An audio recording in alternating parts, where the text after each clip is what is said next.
अस्सलामुअलैकुम वरहमतुल्लाहि वबरकातुहू। आज हम स्टार्ट करने वाले हैं सेकेंड ईयर फिजिक्स को। ठीक है, सेकेंड ईयर फिजिक्स स्टार्ट करने से पहले आप लोगों को दो बातें पता होनी चाहिए। ठीक है, पहली ये कि फिजिक्स में कितना टाइम देना है, और दूसरी बात फिजिक्स में किस किस तरह के क्वेश्चंस आते हैं। ठीक है, एमकेट के अंदर।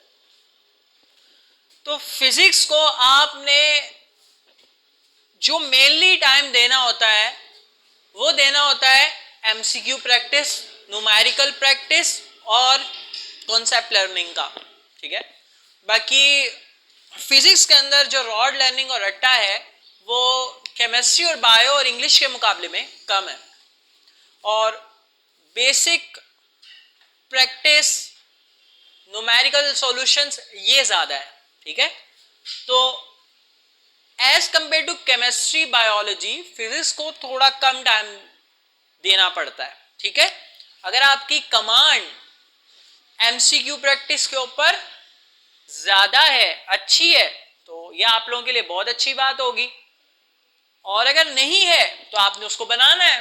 ठीक है, एमकेट के अंदर फिजिक्स के न्यूमेरिकल क्वेश्चन भी आते हैं, थ्योरेटिकल क्वेश्चन भी आते हैं, कॉन्सेप्चुअल क्वेश्चन भी आते हैं, तो आपने हर तरीके से अपने आप को रेडी करना है। ठीक है, अब बात करते हैं दूसरी, किस किस टाइप के क्वेश्चंस आते हैं।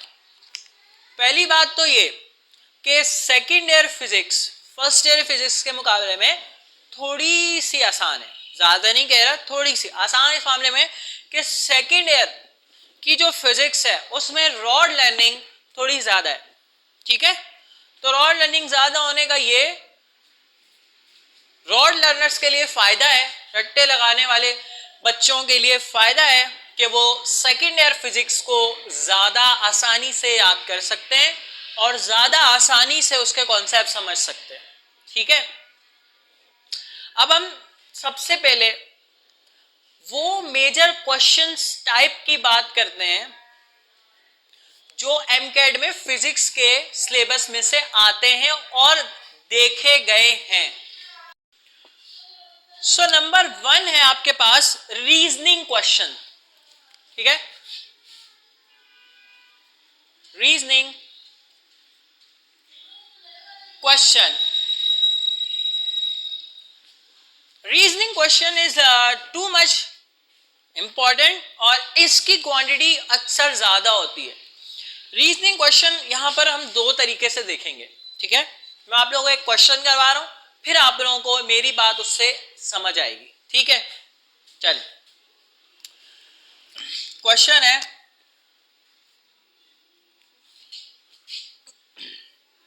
which of the following gas have highest RMS speed. ठीक है, और ऑप्शन है H2, NH3, CO2,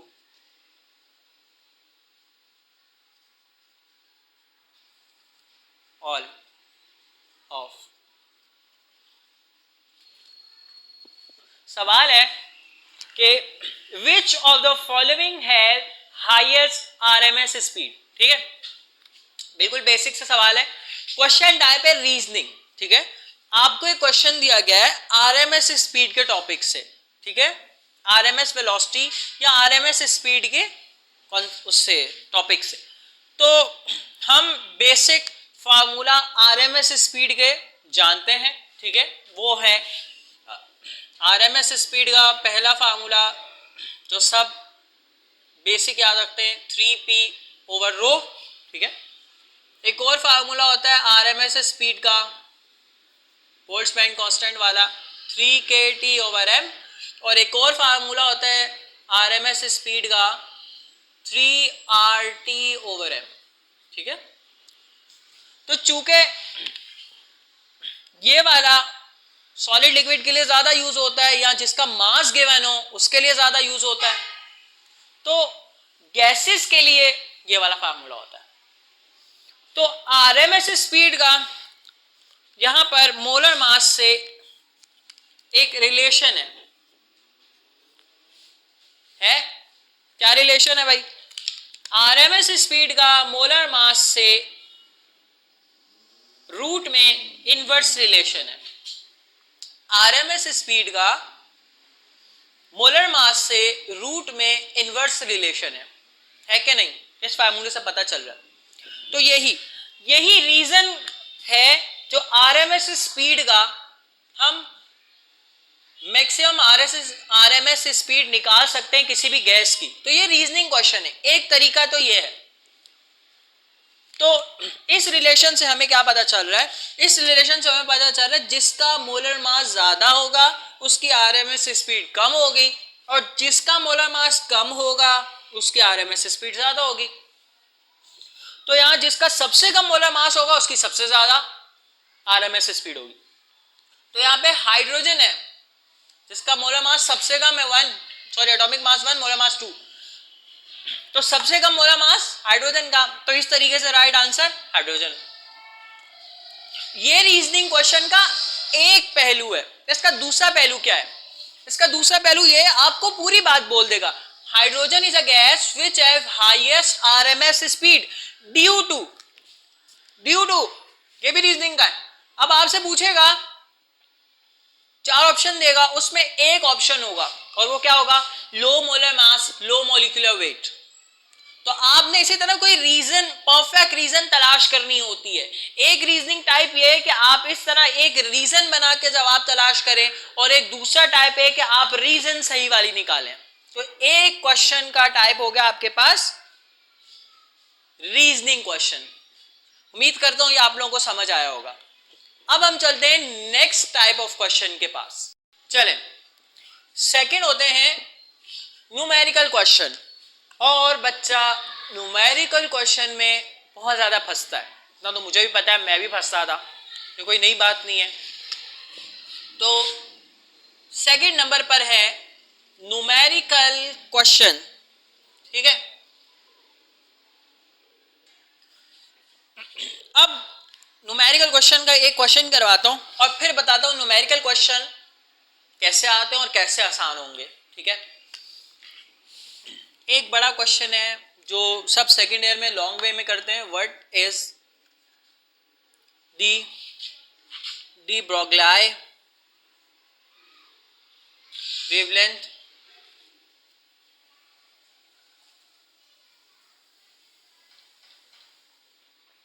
when potential difference is 100 volt। So ये क्वेश्चन है what is the de Broglie wavelength when potential difference is 100 volt, ठीक है। अब वो ये है एक न्यूमेरिकल क्वेश्चन। अब इसमें 4 ऑप्शन होंगे, हमने क्या करना है? अब बच्चों को डी ब्रोगली का फार्मूला याद होता है, तो न्यूमेरिकल क्वेश्चन के लिए धड़ाधड़ कैलकुलेशंस में लग जाते हैं। और आप लोगों को तो पता ही होगा कि calculator is not allowed in MDCAT test, तो फंसते बच्चे फिर कैलकुलेशंस के अंदर है।